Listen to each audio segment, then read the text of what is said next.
Hello, നമ്മുടെ ആഞ്ഞിലിപ്ലാവിൽ കുറേ അയണിച്ചക്ക വീണിട്ടുണ്ടായിരുന്നേ. അപ്പോൾ അയണിച്ചക്കയൊക്കെ പഴുത്ത് താഴെ ചാടാൻ തുടങ്ങിയിട്ടുണ്ട്. അപ്പോൾ നമ്മൾ കുറച്ച് പറിച്ചെടുക്കാമെന്ന് വിചാരിച്ചു. ഇതിനെ ഇവിടെ ആഞ്ഞിലിച്ചക്ക, അയണിച്ചക്ക എന്നൊക്കെ പറയും കേട്ടോ. നമ്മൾ പറിച്ചെടുത്തപ്പം തന്നെ പാറു താഴെ ഇരുന്ന് തിന്നാൻ തുടങ്ങിയിട്ടുണ്ടേ. പാറുവിന് അയണിച്ചക്ക ഭയങ്കര ഇഷ്ടമാണ് കേട്ടോ. എൻ്റെ ചെറുപ്പത്തിലൊക്കെ ഈ അയണിച്ചക്ക നമ്മൾ മുണ്ട് കെട്ടി പറിച്ചെടുക്കാറുണ്ടായിരുന്നേ. അതേപോലെ തന്നെ ഇതിൻ്റെ കുരുവും വറുത്തിട്ട് കപ്പലണ്ടി കഴിക്കുന്നത് പോലെ കഴിക്കാറുണ്ടായിരുന്നു. എനിക്ക് അയണിച്ചക്ക ഇച്ചിരിയേ കിട്ടിയിട്ടുണ്ടായിരുന്നുള്ളൂ കേട്ടോ. അതിൻ്റെ വിഷമം തീർക്കാനായിട്ട് ഞാൻ 2-3 വാഴപ്പഴം കൂടി വെറുതെ എടുത്ത് തിന്നു. അത് കഴിഞ്ഞിട്ട് ഞാൻ നേരെ ദേ ജാം ഉണ്ടാക്കാൻ പോവാണ് കേട്ടോ. നമ്മൾ കുറച്ച് ജ്യൂസ് മുന്തിരി വാങ്ങിച്ച് വെച്ചിട്ടുണ്ടായിരുന്നേ. അപ്പോൾ കുറച്ചധികം കിട്ടിയപ്പോൾ നമ്മൾ ജാം ഉണ്ടാക്കി വെക്കാമെന്ന് വിചാരിച്ചു.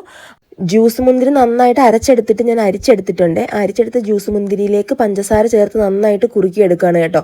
ഞാനിതിലേക്ക് നാരങ്ങാനീരൊന്നും ചേർക്കുന്നില്ല, കാരണം ഓൾറെഡി ഇതിന് ചെറിയൊരു പുളിയുണ്ട് കേട്ടോ. അപ്പോൾ ഇത് കുറേ നാൾ നമുക്ക് സ്റ്റോർ ചെയ്ത് വെക്കാൻ പറ്റും. ഞാൻ ലാസ്റ്റ് ടൈം ഉണ്ടാക്കിയത് ഏതാണ്ട് 5 മാസത്തോളം ഞങ്ങൾ ഉപയോഗിച്ചിട്ടുണ്ടായിരുന്നേ.